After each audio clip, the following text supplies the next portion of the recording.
大家好，歡迎嚟到 AI Live It 一部影片嘅誕生。呢套係由創意構思出發，開辦人工智能影視製作課程。我哋會由故事設計、角色建立開始，逐步進入影像生成、聲音製作同後期剪接，將一個創意發展成一部真正完整嘅作品。課程重整嘅必要性源於現實人工智能創作教學嘅幾個痛點。學員可能只做到單一靚畫面，卻未能夠串聯成完整故事。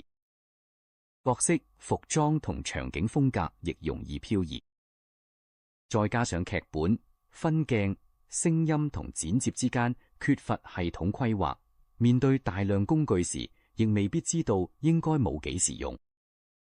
因此，課程會由工具清單式教學轉向以製作流程為核心，令每項技術都服務於敘事目標。課程重整係建基於4個設計原則。第一，製作流程先於工具列表，先建立專業判斷同創作邏輯，再按需要選擇工具。第二，每日都要有可交付成果，令每堂課嘅作品可以互相銜接，逐步累積成畢業作品。第三，先建立控制系統，再進行生成，固定故事大綱、角色設定同視覺風格，減少無效生成。第四，以完成作品作為主線，所有技術練習都要服務於畢業專案。核心目標係將課程由工具清單全面轉型為專業製作流程。完成18日課程之後，學員需要建立4方面嘅核心能力。第一，係創意開發同前期規劃，包括故事、劇本、角色、場景、分鏡、鏡頭表同視覺風格聖經。第二，係人工智能影像生成同一致性控制，能夠撰寫同修訂高階提示詞，保持角色、服裝、場景同風格一致，並熟悉 Midjourney、Kling 同 Runway 等工具。第三，係數字人表演同視覺設計，涵蓋動畫、lip sync、配音、音樂、環境聲、燈光、色彩同鏡頭語言。第四，係後期整合同專業素養，包括剪接、字幕、調色、高品質輸出以及版權、肖像同私隱風險管理。畢業專題要求學員選擇一個適合自己開人工智能影視項目，可以係 AI 故事短片、動畫短片、廣告或品牌片、音樂短片、數字人短劇或者動態概念片。募視短片建議約3至5分鐘，宣傳短劇就約60至90秒。真正重要嘅係唔好盲目追求長度，而係故事係咪完整。評核會集中於3方面：鏡頭係咪有目的感推動情節，影像、聲音同配音係咪協同，以及學員能唔能夠清楚解釋製作過程後面嘅技術選擇。18日課程分為6大階段。第一階段用1至2日建立創意定位、故事方向同視覺風格。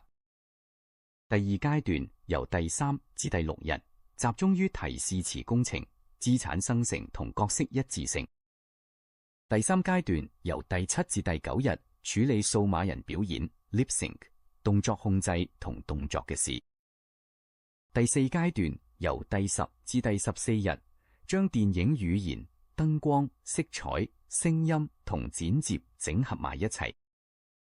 第5階段由第15至第17日全力製作畢業作品。第6階段係第18日進行作品發表同評核、版權檢查同課程總結。第一階段設定目標，仲要建立一套可製作、可創作嘅系統。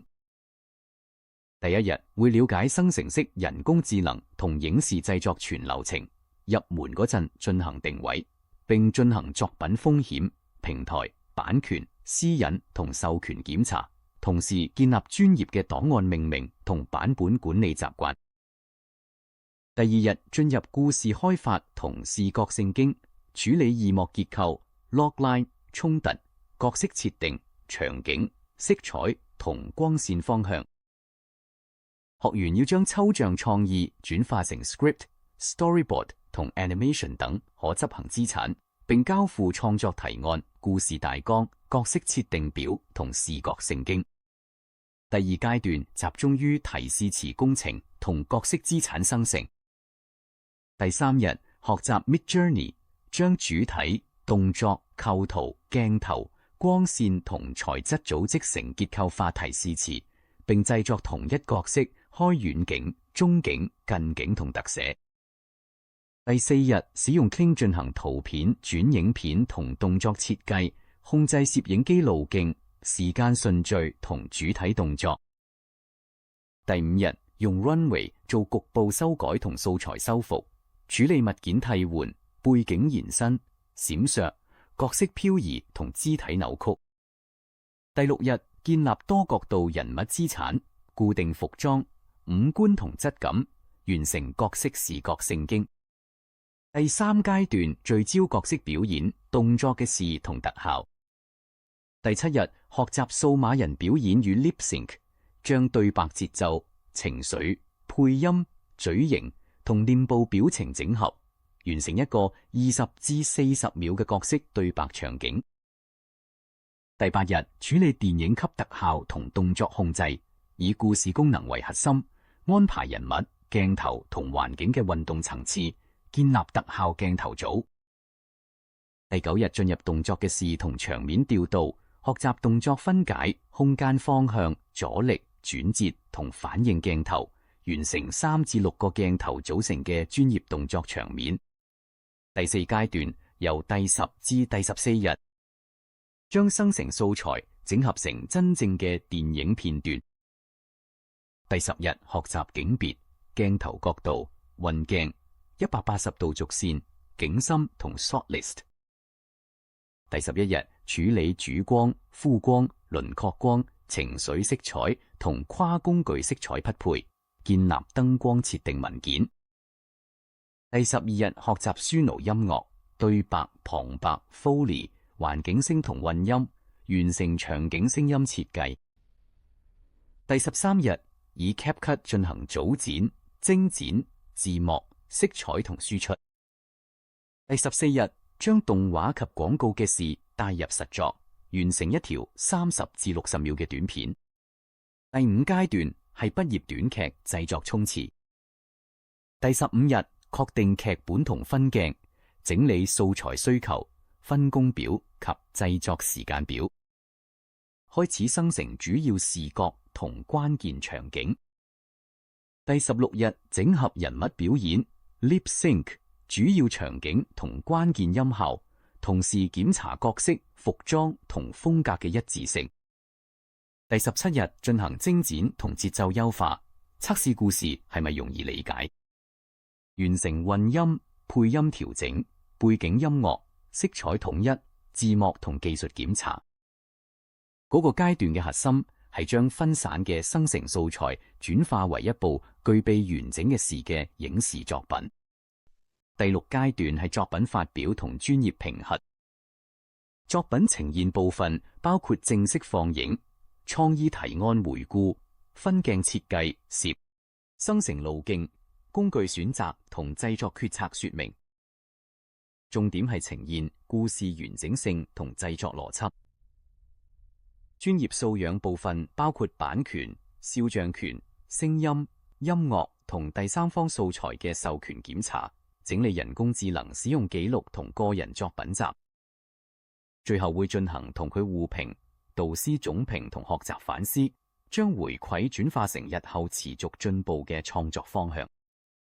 課程評核涵蓋前期文件、最終作品同發表操守，而唔係只係佢畫面係咪逼真。前期及製作文件佔25%，包括故事概念與劇本、分鏡表與鏡頭清單、視覺風格聖經以及製作記錄同版本管理。